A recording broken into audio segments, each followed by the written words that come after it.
quem é Jesus? Você sabe responder? Né?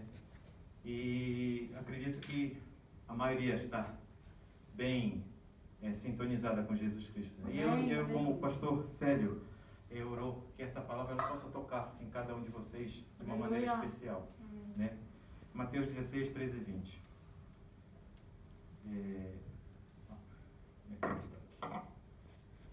E chegando Jesus às partes de Cesareia de Filipe, interrogou os seus discípulos, dizendo: Que dizem os homens ser o Filho do Homem? E eles disseram, uns João Batista, outros Elias, outros Jeremias, ou um dos profetas. E disse-lhes ele: E vós, quem dizeis que eu sou? E Simão Pedro, respondendo, disse: Tu és o Cristo, o Filho do Deus vivo. E Jesus respondeu, disse-lhe: Bem-aventurado és tu, Simão Bar-Jonas, porque não foi carne e sangue quem te revelou, mas meu Pai que está nos céus. Pois também eu te digo que tu és Pedro, e sobre esta pedra edificarei a minha igreja, e as portas do inferno não prevalecerão sobre ela. E eu te darei as chaves do reino dos céus, e tudo que ligares na terra será ligado nos céus, e tudo que desligares na terra será desligado nos céus. Então mandou aos seus discípulos que ninguém dissessem que ele era o Cristo. Aleluia. Amém. Né? E agora vou ler em espanhol, né? Quando llegó a la región de Cesarea de Filipo, Jesús preguntó a sus discípulos: ¿Qué dice la gente que es el Hijo del Hombre? Le respondieron: unos dicen que es Juan Bautista, otros que Elías, y otros que Jeremías o uno de los profetas. ¿Y ustedes qué dicen que soy yo? Tú eres el Cristo, el Hijo del Dios viviente, afirmó Simón Pedro. Dichoso tú, Simón, hijo de Jonas, le dijo Jesús, porque eso no te lo reveló ningún mortal, sino mi Padre que está en el cielo. Yo te digo que tú eres Pedro, y sobre esta piedra edificaré mi iglesia, y las puertas del reino de la muerte no prevalecerán contra ella. Te daré las llaves del reino de los cielos, y todo que desates en la tierra quedará desatado en el cielo. Luego les ordenó a sus discípulos que no dijera a nadie que en él el Cristo. Amém. E o interessante aqui é que no final, no versículo 20, né? Jesus pede para que eles não falassem ainda para outras pessoas. Por quê? Porque Jesus ele estava vamos dizer assim, num tempo divino. Ele tinha que continuar naquele espaço dele, né? Então, essa palavra aqui foi mais ou menos um pouco antes dele entrar, um pouco antes não, uma semana antes dele entrar em Jerusalém, montado num jeguezinho, né? E esse aqui, ele não queria ainda que as pessoas soubessem que ele era o Deus vivo. Por quê? Porque ele sabia que o destino dele ele ia ser crucificado, né? Então ele ainda tinha muita coisa, tinha outras coisas para falar. Então ele pediu para os discípulos dele ainda não começassem a falar muito sobre quem era Jesus. Mas o interessante aqui é que ele levou os discípulos para Cesareia de Filipe. A gente lendo aqui rapidinho, Cesareia de Filipe, Cesareia de Filipe pode ser aqui a 1 quilômetro, 2 quilômetros. Foi mais ou menos uns 50 quilômetros de onde ele morava. Quer dizer, Jesus, ele nasceu em Nazaré e depois ele passou para a cidade de Cafarnaum. A cidade de Cafarnaum fica ao lado do Mar da Galileia, né? E ele, para dar um exemplo, onde era essa Cesareia de Filipe? Cesareia de Filipe, alguém conhece aqui Gotemba Outlet? Conhece, né? De Gotemba, daqui desse local, eu pesquisei no Google, são 25 quilômetros só para ir. Quer dizer, ida e volta 50 quilômetros. Mais ou menos esse caminho que Jesus percorreu com os seus discípulos. Né? E por que ele foi para essa Cesareia de Filipe? Né? A gente não tem ideia, né? Também não tinha. E eu, graças ao Deus, ao nosso bom Deus, Deus me deu 2 semanas na Coreia para ficar meditando, para ficar orando, para ficar estudando. Né? E eu dou graças a Deus dessas 2 semanas, que eu tenho muita coisa para falar, e tem muita coisa para falar. Né? Amém. Então, nessa Cesareia de Filipe, o que era essa Cesareia de Filipe? Né? E o que tinha nessa cidade? Por que Jesus foi levar ele para Cesareia de Filipe? Né? Essa Cesareia de Filipe, a princípio, era numa cidade, o nome dela era Pania, né? Com P, P-A-N-I-A, Pania. Né? E por que virou Cesareia de Filipe? Porque Pania, quando Jesus ele começou o ministério dele, quem estava lá tomando conta, né? Quem estava tomando conta quem estava mandando nessa época era o Império Romano, né? Mas antes disso tinha o Império Grego, né? E foi derrotado pelos romanos, né? E nessa cidade de Pânia, eles tinham muitos deuses gregos. Se alguém já Deus com letra minúscula, né? Por detalhe, que o nosso Deus é com letra maiúscula, né? E essas divindades todinhas misturaram todinhas com o sistema romano. Então era uma cidade politeísta, uma cidade pagã, uma cidade mundana, né? Uma cidade do mundo altamente pecadora. Não vou dizer que podia até chegar até Sodoma e Gomorra, que ainda não cheguei a estudar muito, mas era muito, muito fora do normal. E nessa cidade, eles costumavam adorar um bode, né? Então, vocês já ouviram falar do Peter Pan? Sim. Já ouviram falar do Peter Pan da Disneylândia, né? Esse Peter Pan da Disneylândia, ele saiu dessa cidade de Pânias, né? Por quê? Porque era um deus meio humano e meio bode. Né? E eles fizeram essa cidade justamente para adorar esse deusinho deles, né? E então Jesus levou os discípulos dele para lá para mostrar toda essa como é que eu vou dizer? Essa batalha toda que eles teriam que enfrentar. Porque nós, irmãos, nós estamos aqui dentro da nossa igreja, né, até na nossa oração, né? Tá todo mundo, tudo bem, paz, Jesus, Deus é louvado, Deus me salva. Mas quando a gente sai daqui, a nossa luta é grande, né? E a gente fica aqui, claro, nós temos que nos esforçar, como nós estávamos ainda há pouco na intercessão, né? Nós temos que orar pelos nossos irmãos, pelos nossos amados, até por nossos inimigos. Mas também nós temos que fazer isso também quando estivermos fora da igreja. Amém. É verdade. E por que Jesus foi levar? Ele podia ter levado, por exemplo, nós estamos aqui nesse Comincã. Ele podia ter levado ali, mais ou menos ali numa igrejinha perto ou numa sinagoga próxima, mas ele levou para lá, justamente para mostrar para os discípulos dele se eles seriam firmes nessa situação, né? E Cesareia de Filipe, essa Cesareia de Filipe, ela passou de... Vocês ouviram falar do Herodes, né? Sim. Quem foi Herodes? Foi aquele tetrarca, né? Que tentou matar Jesus ainda antes de nascer, né? E depois até 2 anos, né?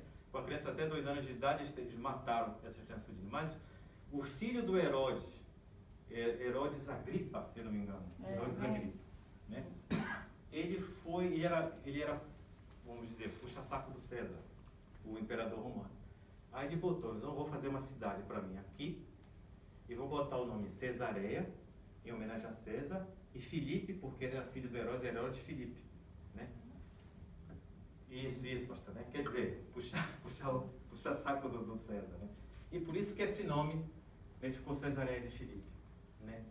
Então, nessas cidades, eles começaram a fazer várias adorações, cultos ao que não devia. E Jesus justamente levou seus discípulos para isso. E agora, né? O que eles vão dizer, né? Os discípulos estão vendo o que Jesus está falando. Os discípulos estão vendo em volta deles o que está acontecendo, né? E eles perguntaram, e o que foi que vocês responderam, né? O que vocês disseram? Nós dissemos que eles disseram, né? Que o Senhor era João, uns diziam que era João Batista, outros diziam que era Elias, e outros diziam que era Jeremias, ou então um dos profetas, né? E por que as pessoas viam isso de Jesus? Jesus tinha várias faces, não era só um, mas ele era o Deus. Ele tinha todas essas qualidades, Aleluia. sem defeitos, lógico, né? Amém. E, por exemplo, você vê o João Batista, né? O João Batista, ele tinha sido degolado, né? Mais ou menos uma semana, ou pouco tempo, um mês antes de Jesus ter ido para esse local, né? E por que João Batista ele foi degolado? Porque ele falava muita verdade. Amém. Ele era zeloso, né, pelo reino do Senhor. Aleluia. Ele falava e às vezes a gente fala a verdade sem querer, a gente machuca as pessoas, mas João Batista era assim, ele era por Deus, era a vontade dele. Era a vontade dele, era o tema dele. Ele tinha que falar isso, ele tinha que abrir o caminho para Jesus, foi por isso que ele veio. Amém. Né? E depois o outro que eles falam aqui Elias. Né? O que Elias tinha? Um profeta que veio 800 anos antes de Jesus. O Elias ele é muito conhecido pelo milagre que ele fazia, pelo poder que ele tinha. Ele curou o filho de uma viúva, né? Ele jogou a capa no rio, o rio abriu para ele poder passar. E ainda, Elias, ele não morreu, né? Vocês sabem que ele foi levado para uma carruagem de fogo, né? Aleluia. Quer dizer, eles viam Jesus como João Batista, tinha pessoas que viam Jesus como Elias, e tinha outros que viam como Jeremias. Por que Jeremias? Já ouviram falar do profeta Jeremias, acredito, né? Era o profeta chorão, considerado profeta chorão. Me lembro sempre do pastor Ana, quando o profeta chorão, por que era chorão? Por que era chorão? Né? E o Jeremias, ele não casou, né? Deus deu uma ordem para ele, você não casa, porque você vai ter muito sofrimento, né? E nós, como os cristãos, nós temos nossos sofrimentos, né? Amém. Como a minha esposa, ainda há pouco, falou sobre a batalha que ela teve, o nosso irmão Jorge também, né? Né? Nossas irmãs aqui nós sabemos, né? A dona Margarida, né? Na batalha que ela está tendo, o senhor Rolando também com a sua coluna, né? Todos nós temos nossa batalha, mas se nós temos Jesus, o negócio é diferente. Aleluia. Então, o que eu quero, até voltando aqui ao assunto da minha esposa falando, né? Do testemunho dela. Na hora que o médico disse que ela teve um infarto, que ela tinha que ser operada, ela tinha que botar marca-passo, ela tinha que passar de 7 a 10 dias. Aí, dessa vez, eu não demorei 30 segundos. Depois que o médico acabou de falar, depois de 30 segundos, eu entreguei tudo na mão do Senhor. Aleluia, Deus. Senhor, eu agradeço a Ti por essa situação. Está tudo nas Tuas mãos. Glória a Deus. Há 3 anos atrás, ela teve um problema com a cabeça, que ela foi também levada de hospital, de ambulância. Nesse dia, eu passei acho que uns 15 minutos chorando no hospital. Depois eu me não, você tem que orar. Eu sou cristão, eu tenho que orar. Amém. Depois que eu comecei a orar, a situação ficou diferente. Glória a Deus. Dessa vez eu fui mais rápido, não demorou 15 segundos, eu acho. O médico foi embora, agora eu vou orar. Amém. E é diferente, irmão. É diferente. É, Jesus. Porque o nosso Deus é o nosso Deus, não é isso? Aleluia. Então, glória. E voltando ao assunto, né? E Jesus, ele tinha essa face, porque a gente vê pessoas, às vezes, né? A gente escuta uma palavra de um pastor, não vou dizer aqui do nosso pastor, não quero me referir a ninguém aqui da nossa igreja, né? Mas às vezes a gente escuta uma palavra de um pastor que está, como disse o nosso pastor, bastante o cajado, né? Pastor Ana, o cajado. Esse pastor é bom, esse pastor é bom. Esse é bom. Esse fala o que tem que falar. Às vezes você vê mas vamos falar assim, esse pastor, mas ele não tem muito milagre. Mas aquele pastor tem muito milagre. É, Deus. Então, aquele pastor tem milagre, mas esse aqui tem muita culpa. Esse aqui chora por todo mundo. Me lembro do pastor Luiz, o nosso pastor, né? Pastor Luiz Rodrigues, né? Chora, não é o Jeremias, mas é bem chorão também, né? Eu estou quase chegando lá também, né? Então, a gente vê o que Jesus é, né? E o que Jesus é? O que você vai responder para Jesus? Quem é Jesus? É só isso? É só esse pedacinho aqui? É só aquele pedacinho de lá? Não, ele é tudo isso e muito mais. Ele por cima sem pecado. Por quê? Porque ele é Deus. Amém. Né? Glórias. Então, essa palavra que eu tinha que falar para você, mas o detalhe aqui que eu quero dizer, por exemplo, né? Aqui voltando na palavra, no versículo 18. Mateus 16, 18. Pois também eu te digo que tu és Pedro, e sobre esta pedra edificarei a minha igreja, e as portas do inferno não prevalecerão contra ela. Amém. Oh, glória. O Jesus, a igreja católica diz, isso aqui é porque o Pedro ele vai ser a pedra principal da igreja católica. Então, sobre isso, nossa igreja vai ser construída. Mas não é isso, irmão. Né? Todos nós aqui, nós somos essa pedra. Amém, Jesus. A pedra principal é Jesus. Né? Amém, a pedra principal é Jesus. Se nós não estivermos aqui juntos, né, formando a igreja, não tem igreja nenhuma. Não tem igreja do Senhor. Deus. Não se esqueça que você é a pedra. Pode ser uma pedrinha, uma pedrona, um pedregulho, mas você é a pedra do Senhor. Sim, né? Senhor. Você é a base, você está ali para formar essa coluna. Amém. Né? E essa palavra que eu tinha para vocês, mais ainda, por exemplo, né? O que é a visão? Né? A visão que nós temos aqui, eu falei ainda há pouco. Nós estamos aqui na igreja, então todo mundo entende quem é Jesus, todo mundo sabe quem é Jesus, por que Jesus veio. Mas e as outras visões de outros, quando a gente vai para outro local, né? Por exemplo, a visão dos islâmicos, a visão dos mormons, a visão dos hindus, dos budistas, né? Principalmente aqui no Japão, muito budismo, né? Sim. Então, o que eles dizem quem é Jesus? Budista. Budista diz que Jesus é um ser iluminado. É um homem iluminado. Né? Aí você vê na Bíblia, o que diz na Bíblia? Não, que ele é Deus que veio em carne. Amém. Né? E morreu por você e ressuscitou ao terceiro dia. Né? Quando você falar de Jesus, Jesus é aquele que morreu na cruz e ressuscitou ao terceiro dia. Aleluia. Porque essa é importante. Você não vê isso em outra religião nenhuma. Deus. O que o hinduísmo fala? O que o hindu fala aqui? Que é Jesus? Que Jesus é na palavra dele, Ishtar. Ishtar é uma divindade. Uma divindadezinha que veio. E o que a nossa Bíblia fala? Não. Né? É o Cristo. É o Cristo. Filho de Deus. E Cristo. Obrigado, pastor. É o Cristo. E Cristo, ele vem de Christos, do grego. Né? Ele significa, é a mesma coisa que em hebreu, é Mashiach. Cristo to Mashiach. É o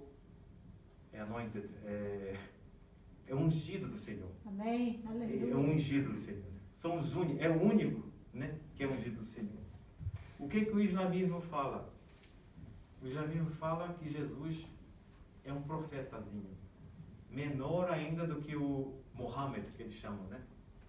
E a Bíblia, ela vem com detalhes de 4, 5 mil anos atrás, com história. As pessoas lá no mundo dizem que isso é um livro velho de quase 2.000 anos, no mínimo 2.000 anos atrás. Aí eu falo para você, por que você acredita em Jesus Cristo? Aí uma vez eu respondi ainda há pouco tempo, que ano nós estamos agora? Que ano nós estamos agora? 2021. Depois do quê? De Cristo. Depois de Cristo, né? Quer dizer, o nome dele está na história. Aleluia. Ninguém pode negar, você vai querer negar, ninguém pode. Está na história. Né? E a Bíblia foi, mas eu não sei porque escreveram isso há 4, 5 mil anos atrás, 2, 3 mil anos atrás, há 1000 anos atrás. Mas os detalhes estão lá, não está ninguém dizendo, Pedro não está dizendo, fui eu que salvei Jesus Cristo da cruz. O Mateus não está dizendo, não, fui eu que dei o dinheiro para ele comprar alguma coisa, fui eu que comprei o dinheiro dos pães. Né? Não tem, quando a pessoa erra na Bíblia, está dizendo que ele errou. Davi, né? Davi, o coração é o homem segundo o coração de Deus. Segundo o coração de Deus. Davi era santo? Não. Não, né? Davi errou, pecou, mas está escrito na Bíblia o que ele fez. Né? Os outros que pecaram, os outros que erraram também foram usados pelo Senhor. Sansão, né? Eu me lembro sempre de uma pregação do nosso pastor Luiz sobre Sansão, né? Sobre os olhos, né? E São coisas que estão na Bíblia. Você, quando vai fazer uma bibliografia de alguém, ou se você vai querer elogiar alguém, você vai... Você vai desculpa. Você vai colocando coisas boas naquele livro. Ah, isso aqui fez isso, fez aquilo, não sei o que mais. Né? Sobre as mulheres, o que a Bíblia fala? No começo, né? A Maria Madalena, ela foi a primeira que viu Jesus depois do ressuscitar, né? Mas naquela época, só a palavra de uma mulher, de não aceitar, tinha que ser duas, né? Então, depois que Jesus veio, como é que ele fez? Ele sempre, né? Colocando as mulheres no local certo, né? Amém. Você vê no islamismo que é o contrário, né? Não tem... não pode comer junto, ou se comer junto tem que comer separado, tem que se reservar, não pode... A mulher continua continua em estado desigual, né? E discriminação, isso. Então, a gente vê essas coisas, e no cristianismo não. No cristianismo a gente tem a religião, tem a religiosidade, mas eu peço para vocês não irem atrás da religião. Eu peço para vocês irem atrás de Jesus. Glória, Cristo, aleluia. o que Jesus Glória, falou, glória, né? O que glória. Jesus fez. Amém. É isso? Amém. Quanta gente, às vezes, a pessoa vem para a igreja, começa a ser julgada. A gente não tem que julgar, a gente tem que aceitar, aceitar não, a gente tem que, como é que eu vou dizer? Nós temos que ministrar, né? Se a pessoa ela vem para a igreja porque ela está precisando de alguma coisa, ela está sentindo falta de alguma coisa, assim como eu estava sentindo. Glória. Depois dos meus 50 anos de idade, eu comecei a... Não está faltando alguma coisa na minha vida, o que falta? O que falta? E procurei isso, compra aí, aquilo lá não tem. E faz dívida e não é isso, não é isso. A gente vai achando. Quando a gente vem para a igreja, a gente acha Jesus Cristo, né? Quando a gente acha Jesus Cristo, a gente vai saber do motivo por que nós viemos aqui para esse mundo. Sim, Deus, né? aleluia. E eu peço para vocês, quando vocês saírem daqui, né, que vocês sejam os embaixadores do Senhor. Oh, glória. Amém, Vocês Jesus. sejam os embaixadores do Senhor. Vocês são os filhos do Senhor.